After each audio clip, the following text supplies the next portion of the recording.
Imagine taking an army of immortal, genetically flawless super soldiers and giving them just one single unbending rule. Be perfect. Right, which sounds great on paper. Exactly. You'd think you just created like the ultimate force for human salvation, but instead you've actually just built the universe's most perfectly tuned suicide machine. Oh, absolutely. Because, I mean, what happens when a being of literal godlike power, someone engineered to demand absolute flawlessness in every thought and action, encounters a universe that is fundamentally, violently imperfect? Yeah, they don't fix the universe breaks them. So, welcome to the deep dive. Our mission today is to really unpack the anatomy of a tragic downfall. And it is quite the downfall. It really is. We are going to be poring over the notes, the literature, and the really profound themes surrounding a book called Fulgrim. Right, the fifth installment of the Horus Heresy series. Yeah, published way back in, I think, July of 2007. And this is vital to understand right out of the gate so you know what we're getting into. This isn't just your standard sci-fi war story with, lasers and spaceships. Not even remotely. I mean, while the backdrop is galactic warfare, obviously the text operates much more as this intense, almost claustrophobic psychological horror story. Yes, sir. It's an exploration of how an absolute obsession with perfection becomes the exact mechanism for a terrifying descent into, well, complete depravity. Yeah, the novel proposes a deeply unsettling idea that trying to be entirely devoid of flaws is the very thing that makes you monstrous. It basically weaponizes the concept of self-improvement. I love that way of putting it. So to give you the macro view of what we're dealing with here, Fulgrim takes us back to a familiar point in this universe's timeline. Right, the drop site massacre. Exactly. We're looking at the lead up to and the execution of the Estevan V drop site massacre. If you're familiar with the timeline, maybe from works like The Flight of the Eisenstein, the broad strokes of this catastrophic betrayal. Where basically half the Emperor's forces turn on the other half. Right. But this deep dive shifts the perspective entirely. We are looking at these events exclusively through the eyes of Fulgrim and his Third Legion, the Emperor's Children. Which is wild, because we are seeing the betrayal from the inside out. We're essentially sitting in the passenger seat as the vehicle drives straight off the cliff. Yeah, and that internal perspective is so crucial.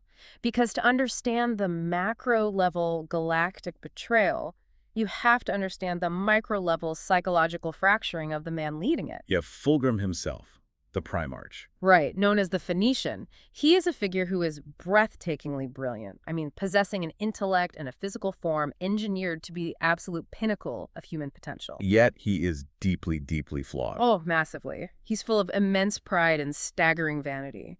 But the tragedy really hinges on the fact that he is also driven by a genuine, profound love for his brother Primarchs. And for his sons, right, which is how he views his legion. Exactly. He isn't like some cartoon villain twisting his mustache. He's a father who wants his children to be the absolute best.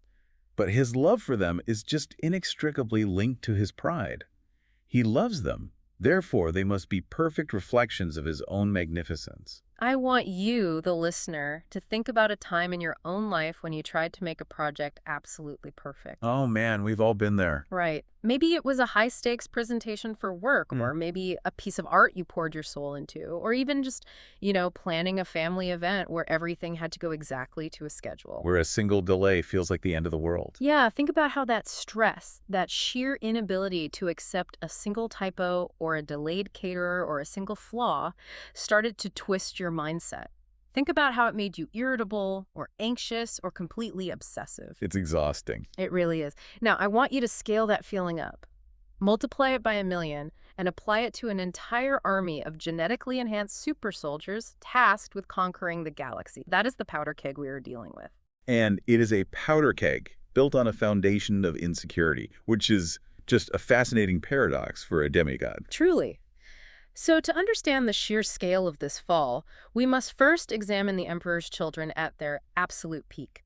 We need to look closely at their ethos to identify the tiny, almost invisible psychological cracks that eventually bring the whole structure down. Because the narrative structure really requires us to see them at their most glorious, so we can understand the full velocity of their descent. Right. And you see this exact psychological fragility perfectly exposed the minute they hit the dirt on the alien world of Laren. Oh, the Lair campaign. Yeah, the novel opens by throwing us right into the deep end of the Legion's military philosophy. They are engaged in this brutal, grinding campaign against a serpentine alien race known as the Lair. And that campaign is meticulously detailed in the source material, mostly because it serves as a perfect microcosm of the Emperor's Children's entire worldview. How so? Well, the Lairs are a highly advanced, heavily modified species. They've essentially tailored their biology for specific tasks, pursuing their own alien version of biological perfection. So when Fulgrim encounters them, he doesn't just see a military threat. Exactly. He sees an ideological challenge. It's an affront to his ego. He looks at these aliens and basically says, "We are the Emperor's children. We are the pinnacle of creation. How dare this Xenos race claim to be perfect?" Right, and that dictates exactly how they fight the war, because it's not simply about defeating the enemy. Merely winning a war from a utilitarian perspective is entirely insufficient for them. Yeah, they demand perfect execution in all things. Every tactical maneuver, every sword swing, every deployment must be a work of flawless art. They must win perfectly, or to their minds they haven't truly won at all. Which is wild. The tactical mechanics of this are just fascinating. They really are. In combat, the Emperor's children employ these overly complex, highly choreographed strategies. They prioritize fluidity, synchronized strikes, and aesthetic dominance on the battlefield. Like a lethal ballet. Exactly. They want their warfare to look beautiful. If a squad takes an objective but suffers uncalculated casualties, or if their formation breaks for even a moment to adapt to an unexpected threat, they view it as a profound personal failure. Even if they achieved the strategic goal. Right. Even if they won. See, I see this as a massive liability. It reminds me of an elite athlete. Think of a prodigy who is so naturally gifted and so obsessed with their own flawless technique that they actually become completely uncoachable. Oh, that's a great analogy. They are so convinced of their own perfection that if a coach tries to correct their stance or points out a mechanical flaw in their swing, they just shut down. They literally can't hear the critique. Their ego acts as earplugs. And we see this exact dynamic play out beautifully and tragically with Ferrus Manus. Yes, Ferrus Manus, the Primarch of the Iron Hands Legion. He is Fulgrim's closest brother and dearest friend. And their dynamic is really essential to the emotional weight of this whole narrative. Ferrus is the absolute antithesis of Fulgrim's aestheticism. He's a pragmatist. Very much so. He's blunt, utilitarian, and brutally honest. His legion values efficiency and endurance over beauty. So Ferrus observes this Liran campaign from a distance, watching Fulgrim's highly stylized, overly complex war strategies. And Ferrus does what a good friend should do, right? He offers very direct, constructive criticism. He essentially tells Fulgrim, hey, your strategies are too rigid. Yeah, he tells him he's prioritizing the beauty of the maneuver over the brutal reality of the battlefield. He says you need to be adaptable, not just pretty. But the tragedy lies in Fulgrim's sheer inability to process that critique. This is where we see the psychological block you mentioned with the elite athlete manifest on a terrifying scale. Fulgrim's immense pride completely blinds him. It isn't just that he disagrees with his brother on a tactical level. It's that he physically and emotionally cannot accept the premise that his methods might be flawed. Because to admit a flaw in his strategy would be to admit a flaw in himself. Exactly. His entire identity is constructed around being the Phoenician, the perfect being, the singular entity worthy of bearing the Emperor's own name as his legion's title. It's like his ego is a perfectly sealed vacuum, and Ferrus is trying to introduce oxygen. The system just violently rejects it. It perceives the help as an attack. That's spot on. And if we elevate this to a literary analysis, what the author's doing here is setting up a classic Aristotelian tragedy. Okay, let's unpack that. In the classical Greek sense, a tragedy requires a hero who is elevated, noble, and largely good, but who possesses a hamartia, a fatal flaw. Right. We often mistake a fatal flaw for a dark, hidden evil.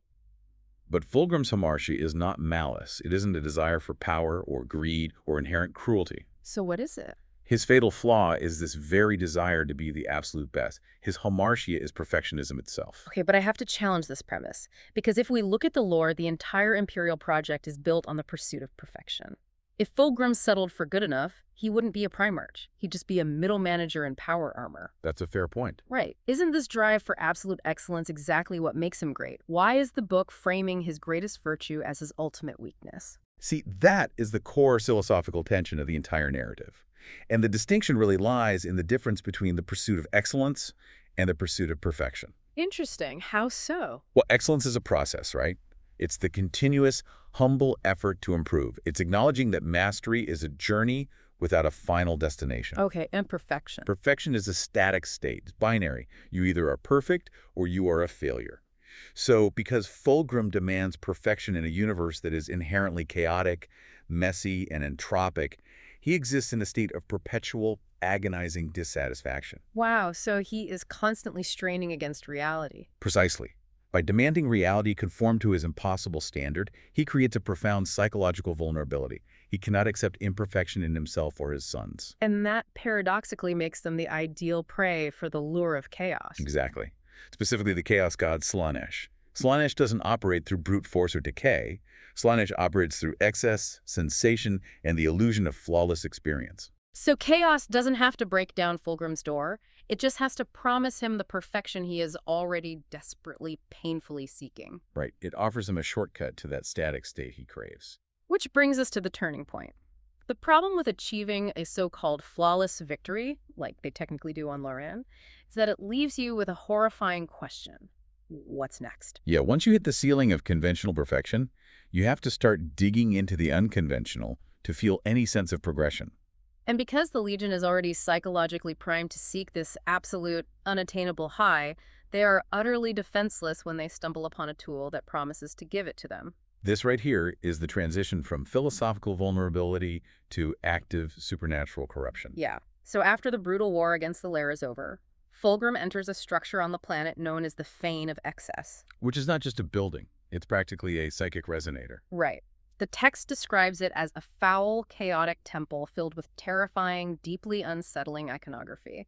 The geometry is wrong. The colors are sickeningly vivid. It's a place that should immediately trigger every single hazard protocol and tactical retreat doctrine a rational military commander possesses. But Fulgrim is no longer operating on rational military doctrine, is he? His judgment is completely clouded by aesthetic obsession. Yeah, the temple represents a level of sensory input and architectural ambition that he finds both repulsive and deeply intoxicatingly fascinating.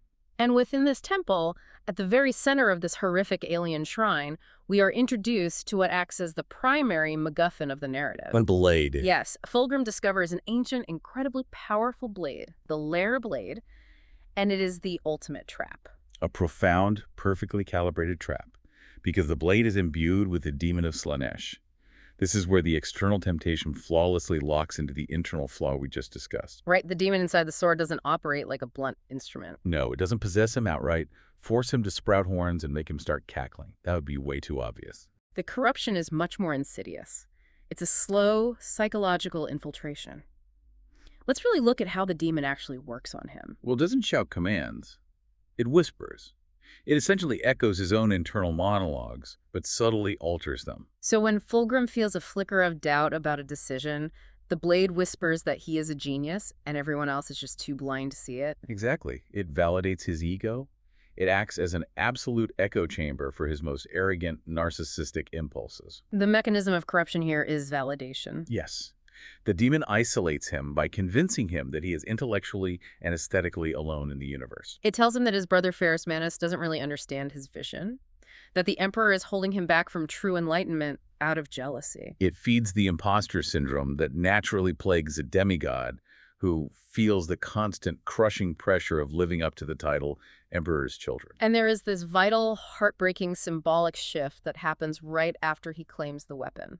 Up until this point, Fulgrim has wielded a sword called Fireblade. Which has such a great history. It does. Fireblade wasn't just a standard issue weapon off an assembly line. It was lovingly, painstakingly forged specifically for him by Ferrus Manus. The two of them literally competed at a forge, building weapons for each other. Yeah, it was a symbol of their brotherhood, of shared struggle, of grounded, genuine affection. But once Fulgrim gets his hands on this alien layer blade, he starts wielding it instead. He essentially casts Fireblade aside. The discarding of the grounded human connection in favor of the alien, intoxicating promise of perfection. It is exactly like having a best friend who spends hundreds of hours hand carving a beautiful, meaningful piece of furniture for your home. It has character, it has love in every joint, it represents history. And then what happens? And then you go to some high-end, flashy boutique, buy a mass-produced but incredibly shiny, hypnotic, expensive gadget, and you just throw your friend's handmade gift in the trash without a second thought. It's a complete callous rejection of a deeply rooted relationship for a superficial, immediate high. That analogy perfectly captures the emotional violence inherent in the act. And the text takes great pains to emphasize the pacing of what follows, right? The corruption of Fulgrim is a slow burn. Very much so. It is the agonizing anatomy of an addiction. And like any addiction, the disease doesn't just stay contained to the addict. It spreads to everything they touch. We see this psychological rot manifest in horrific physical ways within the Legion itself, orchestrated by the chief apothecary, Fabius Bile. We definitely have to talk about Fabius Bile, because this is where the pursuit of perfection becomes visceral body horror. It really does. Fulgrim authorizes Bile to begin conducting unspeakable genetic modifications on his own legionaries. This is staggering when you remember how much Fulgrim initially loved his sons. It twists that love into something grotesque. Fulgrim's definition of love becomes synonymous with his definition of perfection. He looks at his space marines, who are already the pinnacle of human genetic engineering, and decides that the baseline human form, even modified by the Emperor, is just a rough draft. Right, a canvas waiting to be improved. Chaos convinces him that limits, biological or ethical, are simply failures of imagination. So, wait, what are the mechanics of bile surgeries? What is he actually doing to them? Because he isn't just making them stronger or faster. No, he is fundamentally rewiring their nervous systems. He alters their brain chemistry so that their pain receptors register agony as ecstasy. Which is horrifying. He implants chemical shunts that flood their systems with combat stims and hallucinogens, requiring them to seek out ever more extreme stimuli just to feel anything at all. He is surgically removing their humanity to make them better killing machines. Yes. He's attempting to elevate them to an impossible state of being, chasing a physical manifestation of the aesthetic perfection Fulgrim demands. And the tragedy of addiction is heavily present throughout this process, too. The text notes that Fulgrim actually has moments of stark clarity. He does. He has flashes where the demon's grip loosens. He looks at the surgical bays, looks at the twisted, agonizing mutations being forced upon his men, and he realizes the absolute horror of what he's authorizing. But those moments are fleeting. It's the classic, tragic cycle of addiction. You get the high, you experience the inevitable crash, you have a moment of profound, crushing guilt, and then, well, the guilt becomes too painful to sit with. So what do? You make a desperate sprint back to the substance to make the guilt go away. Exactly. The lair blades hold the promise that all of the suffering will eventually result in absolute perfection is just too strong a narcotic. The psychological defenses have been entirely dismantled. But if the narrative only focused on the military aspect, the corruption of soldiers and commanders, it would be a very narrow kind of story. Right, and the book goes much broader. To truly demonstrate the total, comprehensive societal collapse caused by this ideology, the novel shifts its focus to explore how this pursuit of excess infects the civilian population traveling with the fleet. Which brings us to the Remembrancers. For anyone unfamiliar with the lore of the Great Crusade, the Remembrancers were civilian artists, poets, sculptors, and musicians attached to the expeditionary fleets. Their mandate from the Emperor was to document the Great Crusade, to capture the glory and the heroism of the legions in art, so that the future of humanity would remember how the galaxy was conquered. Yeah, and in Fulgrim, we focus heavily on a few key figures. Serena de Angelis, a brilliant painter, Austin Delafort, a master sculptor, and Bikokinska, an avant-garde composer. The inclusion of these artists is really a masterclass in thematic mirroring. How so? Well, the Remembrancers act as a direct parallel to the Legion's fall. Because they are artists, they are naturally driven by passion, by pride in their craft, and by an insatiable desire to create the definitive, perfect piece of art. Which completely mirrors the Legion's passion for war and their desire for the perfect victory. Exactly. The artists are just as susceptible to the whispers of excess, because the core vulnerability, pride in one's own mastery, is exactly the same. So the corruption seeps into the civilian decks just as deeply as it does the military barracks. The flagship of the fleet, which is appropriately, almost ironically named the Pride of the Emperor, physically morphs over the course of the novel. It stops being a disciplined, sterile, highly regulated warship. The architecture itself seems to twist. It transforms into a nightmarish, hallucinogenic gallery of deeply disturbing art.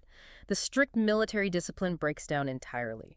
And the legionaries and the civilian remembrancers begin mingling, indulging in massive orgies, and engaging in grotesque rituals of sensation. It is sensory overload taken to a lethal societal extreme. We see this corruption vividly through the painter, Serena D'Angelis.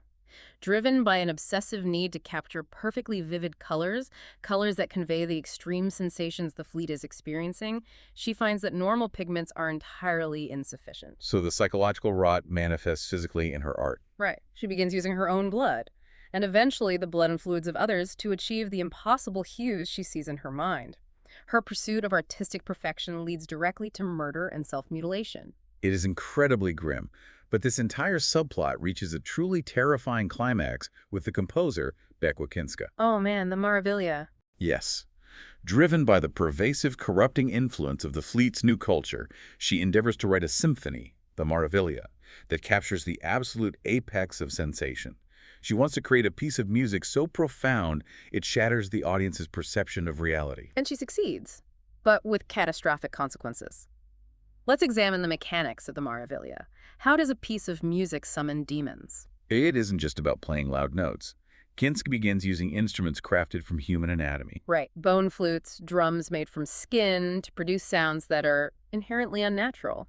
She composes using mathematical frequencies that don't just stimulate the ear, but aggressively rupture eardrums and violently resonate with the nervous system. It's like an acoustic resonance weapon. But instead of just shattering a glass, the glass being shattered is the fabric of physical reality. Precisely. She creates a piece of music so perfect in its excess, so utterly overwhelming to the human nervous system, and so aligned with the frequencies of the warp, that during his performance, the veil between the physical universe and the chaotic realm of the warp literally tears open. The music itself becomes a psychic portal, and demons of Slanesh pour directly onto the stage, slaughtering and possessing the audience. It is the ultimate manifestation of their corrupted ethos. The pursuit of feeling everything results in absolute annihilation. But let me push back on this again, because the implications here are fascinating.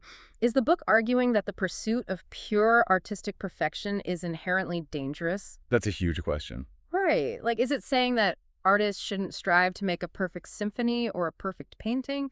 Because if striving for a masterpiece opens a portal to hell, that's a pretty bleak view of human creativity. That is an excellent point of contention. But the text is very careful in how it handles this.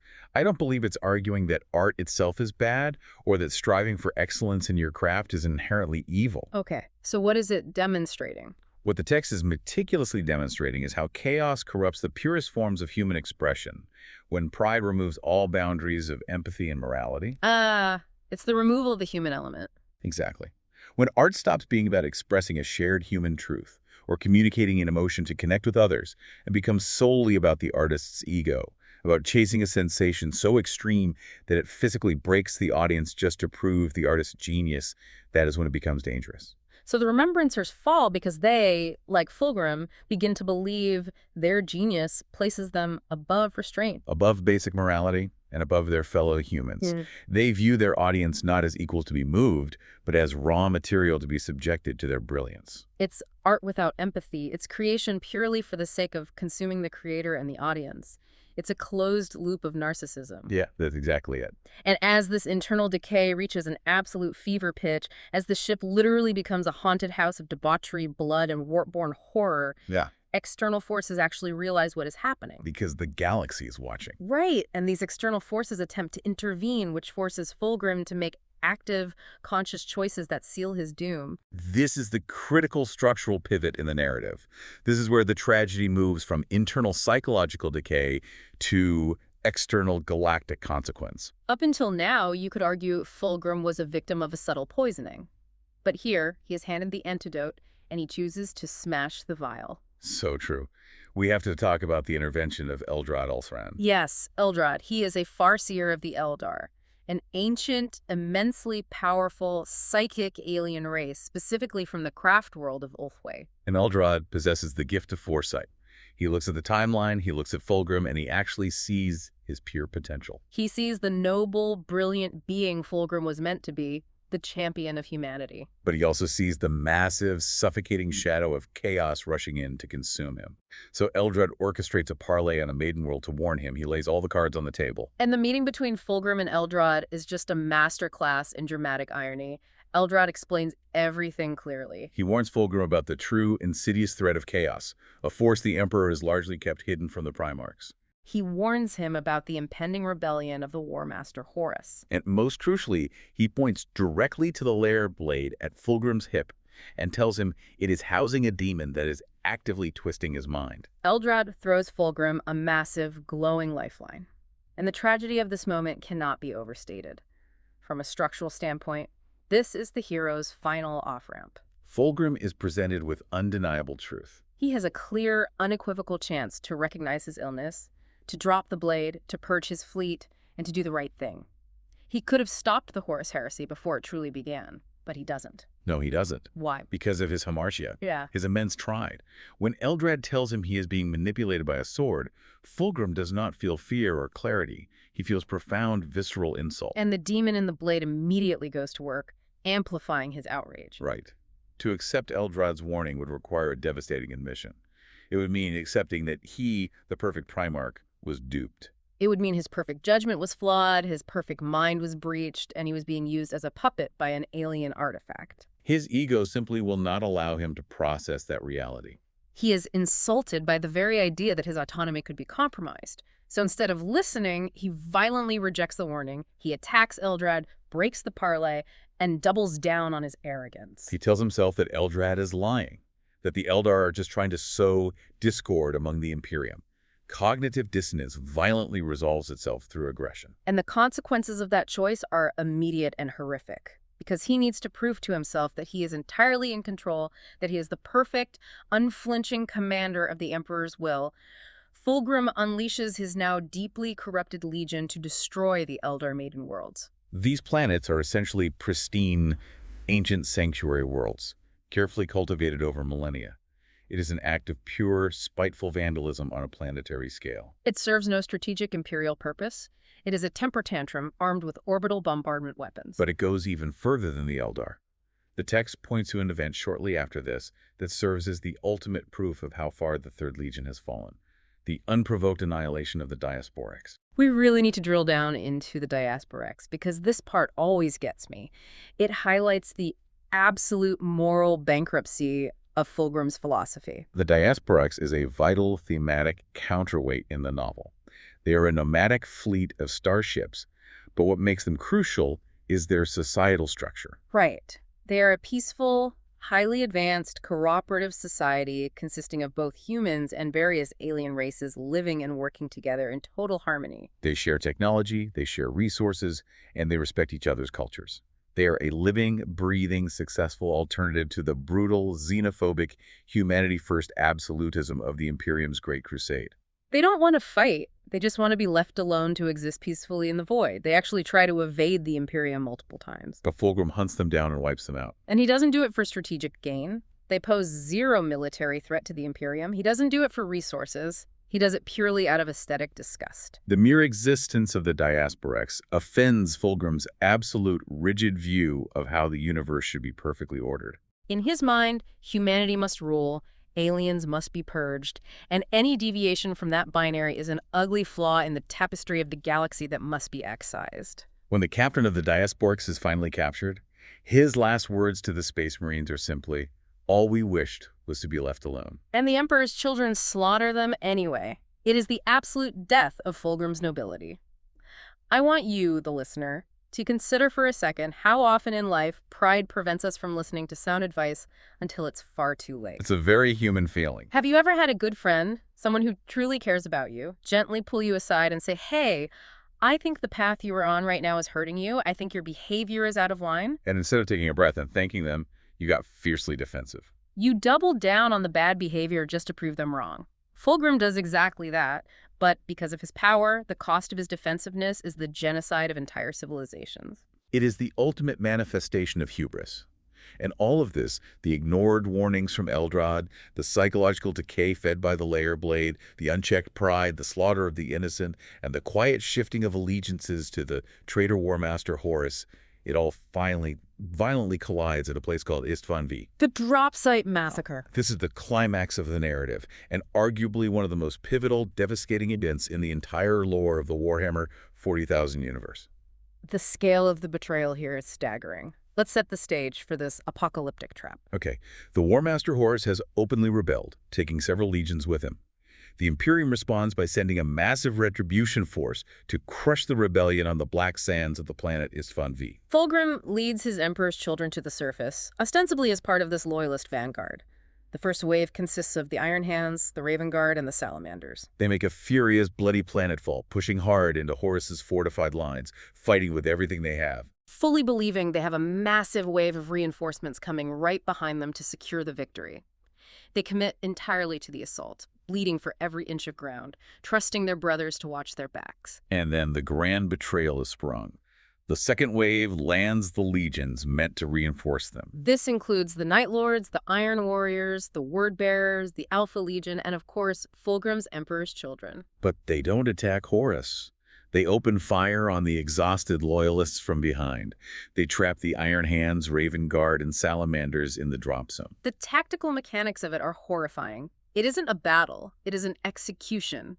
It is an absolute slaughter of hundreds of thousands of the galaxy's greatest warriors. The descriptions of Istvan V are visceral.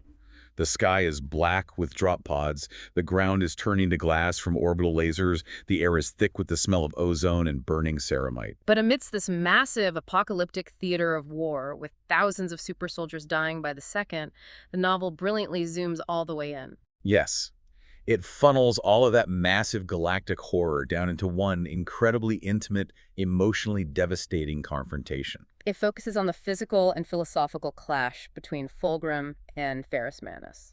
Brother versus brother. Best friend versus best friend. The confrontation between these two Primarchs is the emotional climax that the entire novel has been building toward. And what is truly heartbreaking here is Fulgrim's mindset.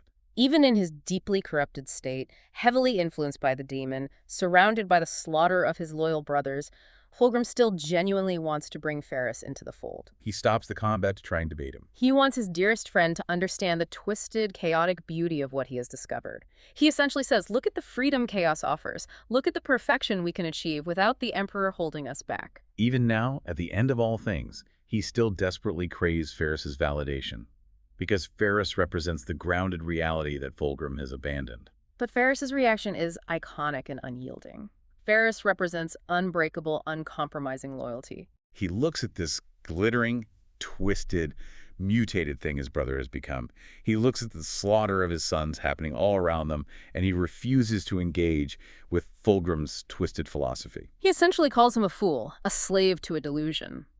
He rejects the entire premise of Fulgrim's new perfection with absolute contempt. Which leads to the final duel.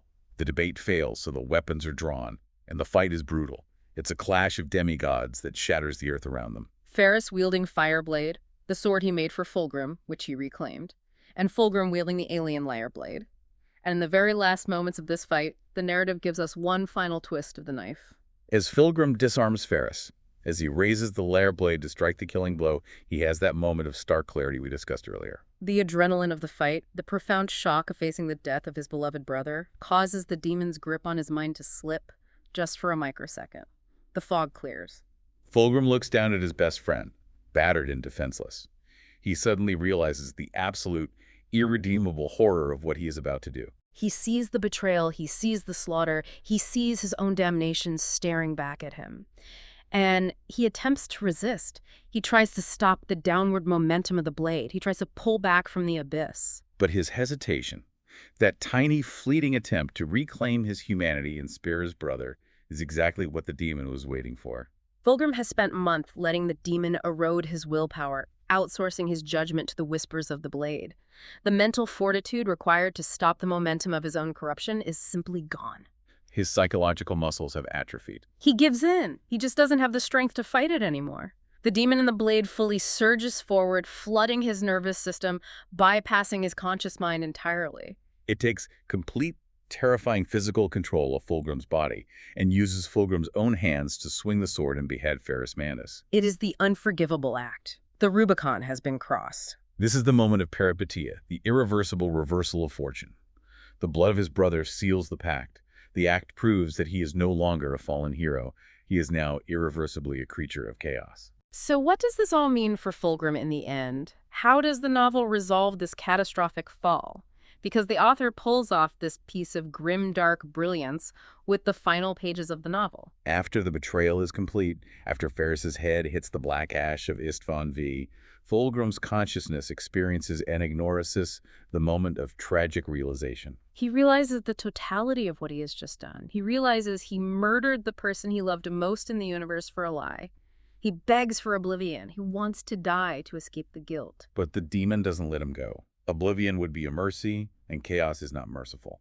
Instead, the demon fully assumes control of the Primarch's physical form. Fulgrim's soul, his consciousness, is shoved deep down into the recesses of his own mind. He becomes trapped inside his own body. I want to make sure the horror of this really lands. Think about locked-in syndrome or sleep paralysis, but permanent and eternally conscious. He is relegated to being a passenger in his own skull. He can see out of his own eyes, he can feel what his body is doing, he can hear the words his mouth is speaking, but he has absolutely zero control over any of it. The demon is now piloting him, wearing his face, commanding his legion. It is a perfect, chilling metaphor for the absolute loss of agency that comes with addiction to excess. The narrative delivers its final, devastating thesis. You chased the high so far, you demanded such absolute freedom from the limitations of reality that you voluntarily gave up the steering wheel. And now, you have to sit in the back seat and watch as the vehicle runs over everything you ever loved, forever. The pursuit of absolute freedom from flaws resulted in the absolute loss of all freedom. It is an incredibly heavy, dark ending. Now, stepping back from the narrative itself, from the blood and the betrayal and the philosophy, we need to look at the real-world impact of this book. Right. How did this intense, deeply ambitious story actually land with its audience? Exactly. What is the critical footprint of Fulgrim within the wider fandom? Well, the critical reception of Fulgrim is a fascinating study in and of itself, because it is undeniably a highly divisive novel. It has inspired both intense, passionate praise and very significant, pointed criticism. It's a book that leaves a strong impression, for better or worse. Let's start with the triumphs, because the praise for this book is substantial. It is widely lauded as an incredibly emotionally impactful, tragic character study.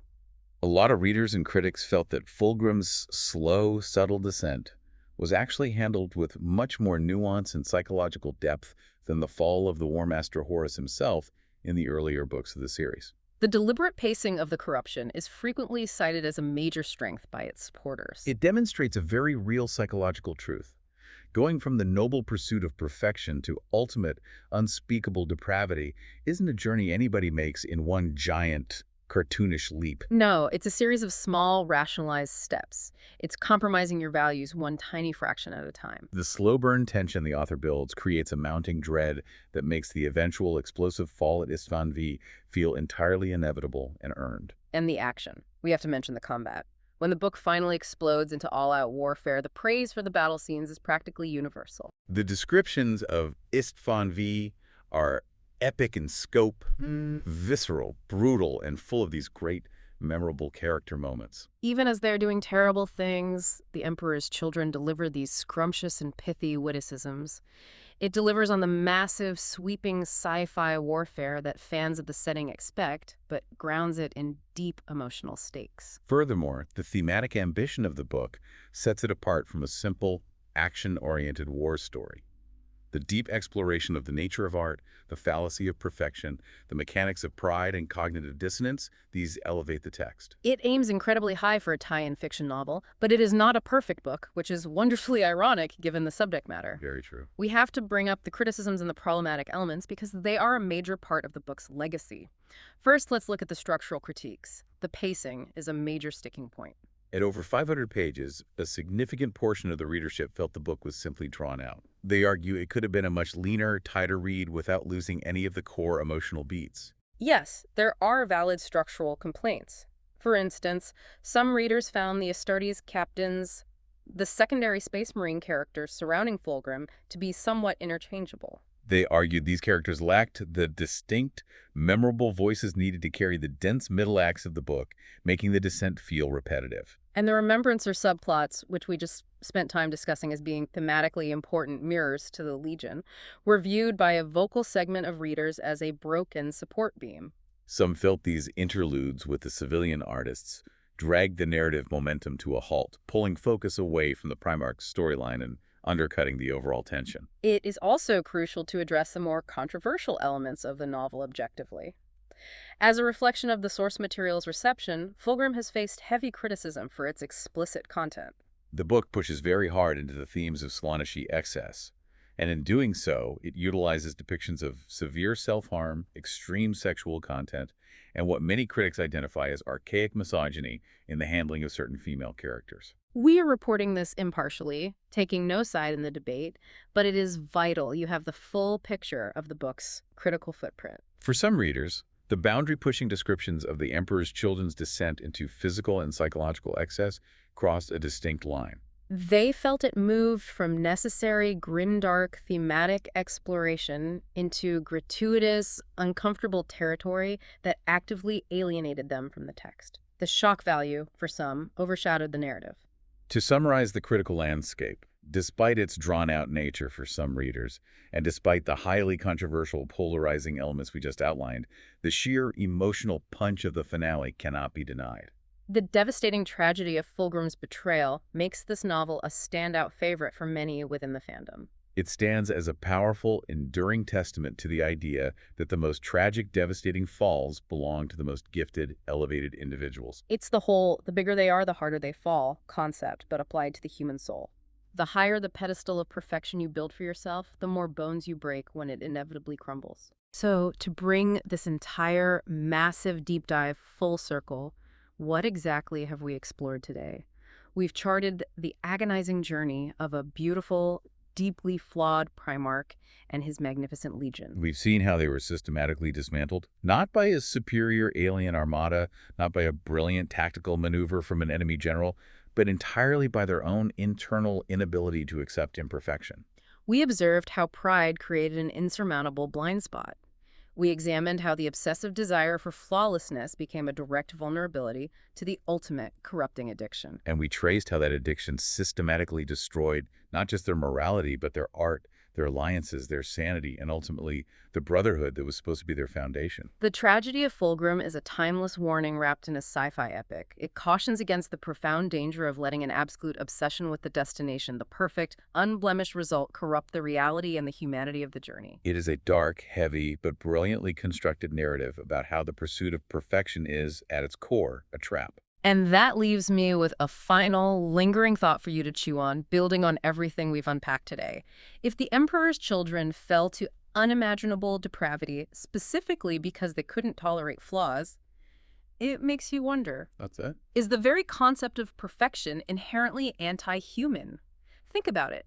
If you were somehow able to magically strip away every single flaw from yourself, every hesitation, every moment of self-doubt, every nervous habit, every imperfection, do you also strip away the very things that make you a relatable, compassionate person? Does removing the struggle leave only a cold, uncaring monster behind? Is our messy, flawed nature the very thing that keeps us good? It is definitely something to think about the next time you refuse to forgive a mistake, whether it's someone else's or your own. Thank you so much for joining us on this deep dive. Take care of yourselves, and we'll catch you next time.